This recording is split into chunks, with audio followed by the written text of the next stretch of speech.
Assalamualaikum warahmatullahi wabarakatuh. Halo sobat semua, kenalin saya Nukman Hasani dengan NIM 1112821261128. Saya merupakan mahasiswa Prodi Ilmu Kesehatan Masyarakat, Fakultas Kesehatan Masyarakat, Universitas Sriwijaya.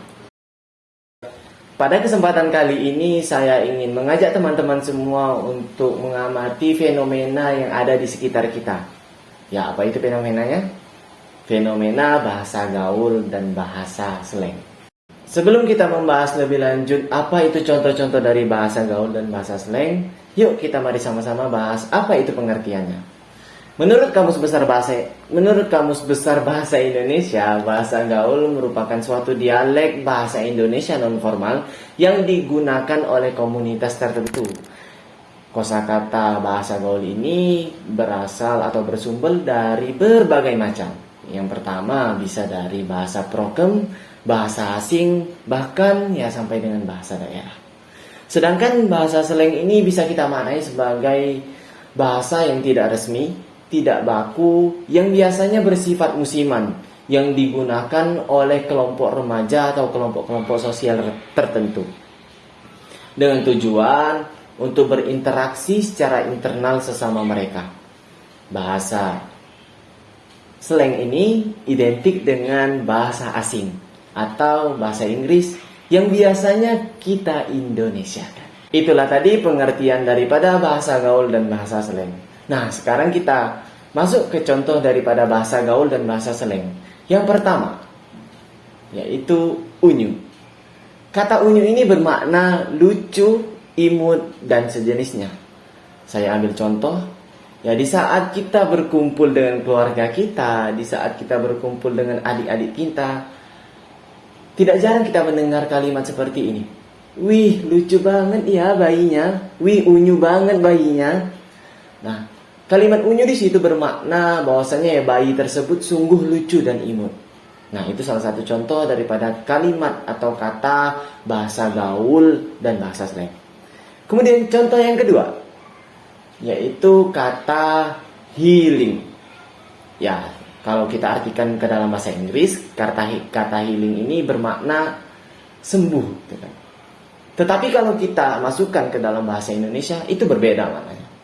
Maknanya adalah suatu individu atau suatu kondisi kelompok yang ingin suatu hiburan, yang ingin waktu luang, yang ingin waktu renggang. Ya, kita ambil contoh lah, kita sebagai mahasiswa. Di saat kita banyak tugas, di saat kita banyak kerjaan, tidak jarang terlintas di pikiran kita, atau bahkan di lisan kita, mengajak teman-teman kita, yuk kita healing yuk.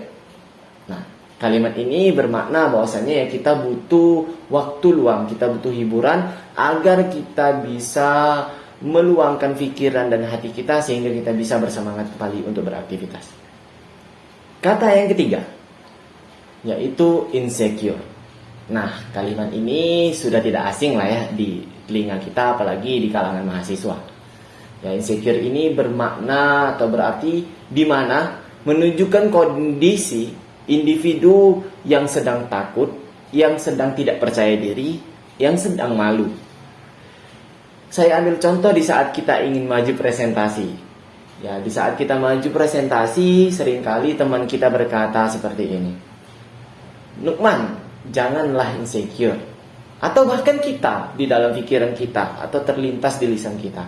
Aduh, aku insecure banget, aku gak percaya diri banget. Nah, itulah tadi kata insecure yang sering terlintas dan terucap di lisan kita. Itulah tadi 3 kata dari sekian banyak bahasa gaul dan bahasa slang yang sering kita dengari, yang sering kita ucapi. Itulah tadi fenomena-fenomena yang terjadi di sekitar kita. Kesimpulannya, bahasa gaul dan bahasa slang ini tidak akan terlepas di dalam kehidupan kita. Bahasa gaul dan bahasa slang ini sangat bermanfaat bagi kehidupan kita.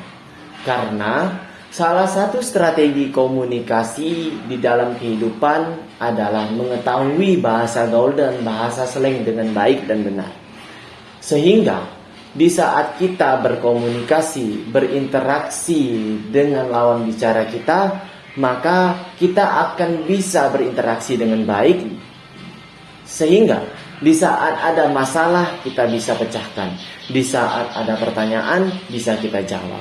Itulah penting bagi kita untuk mengetahui bahasa gaul dan bahasa slang, sehingga kehidupan kita bisa berjalan dengan baik dan benar. Mungkin cukup sekian dari saya. Terima kasih atas segala perhatiannya. Wassalamualaikum warahmatullahi wabarakatuh.